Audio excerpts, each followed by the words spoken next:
Halo, selamat datang semuanya untuk belajar peribahasa bersama saya.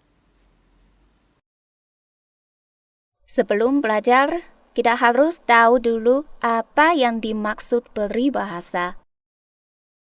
Menurut Kamus Besar Bahasa Indonesia, peribahasa adalah kelompok kata atau kalimat yang tetap susunannya dan biasanya mengingatkan maksud tertentu. Dan ungkapan atau kalimat-kalimat ringkas padat yang berisi perbandingan, perumpamaan, nasihat, prinsip hidup, atau aturan tingkah laku.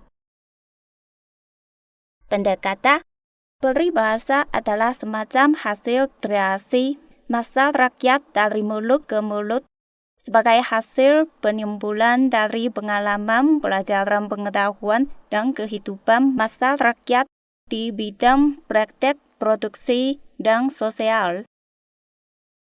Peribahasa adalah semacam seni bahasa yang bentuknya pendek tapi berbobot dan syarat dengan makna filsafat dan ilmiah. Sebagai yang tersebut, peribahasa ditujukan untuk mengatakan secara tidak langsung suatu keadaan seseorang atau suatu hal.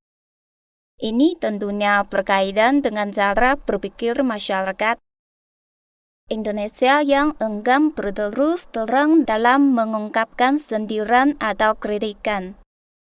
Peribahasa terus berkembang dan memiliki berbagai kegunaan, baik untuk nasihat, ajaran hidup, kritikan, maupun yang lainnya. Berdasarkan kegunaan, peribahasa dapat dibagi menjadi 5 macam. Yang pertama, pepatah, yaitu peribahasa yang menggunakan bahasa kiasan dan ditujukan untuk menasihati atau memberi ajaran hidup. Contohnya, malu bertanya sesat di jalan. Artinya, kalau tak tahu, hendaklah bertanya.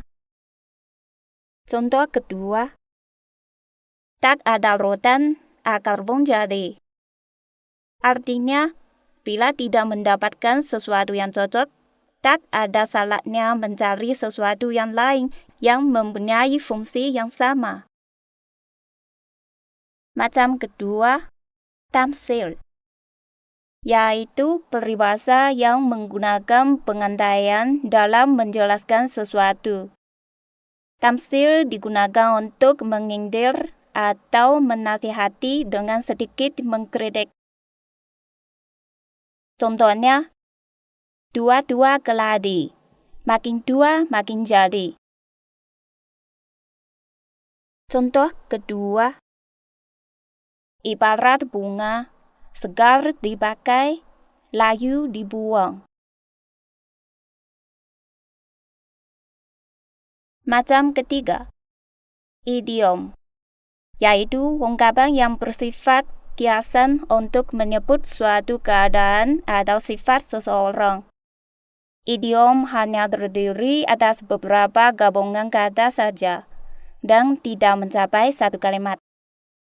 Contohnya, kambing hitam, artinya orang yang disalahkan untuk menutupi pembuat kesalahan sebenarnya. Contoh kedua, bermulut tajam, artinya orang yang suka berbicara tanpa memikirkan apakah orang lain akan tersinggung atau tidak. Macam keempat, perumpamaan, yaitu peribahasa yang menggunakan fenomena alam sebagai pengandaian untuk menyampaikan sindiran atau nasihat. Contohnya, air beriak tanda tak dalam. Artinya, orang yang banyak berbicara biasanya pengetahuannya tak seberapa. Contoh kedua, ada gula, ada semut. Artinya, di mana ada pekerjaan, disitulah orang akan berbondong-bondong untuk mendapatkannya. Macam kelima, Pemeo, yaitu peribahasa yang dipergunakan untuk menyindir dan mengolok-olok seseorang atau keadaan. Biasanya, pemeo digunakan untuk menyatakan kekesalan, kritik, dan sindiran. Tetapi biasanya juga bersifat kritik yang membangun. Contohnya, seperti Belanda minta tanah, merujuk pada orang yang tak pernah puas, walaupun sudah mendapatkan keinginannya. Contoh kedua, kulit coklat beragam bule. Artinya orang yang kebarat-baratan. Baiklah, yang tadi disebutkan di atas adalah garis besar dan contoh-contoh terkait peribahasa. Semoga kalian dapat mengetahui konsep, sifat, dan kegunaannya.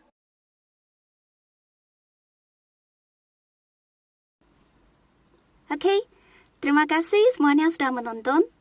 Silakan tekan suka, subscribe, lalu bagikan. Selamat belajar. Sampai jumpa.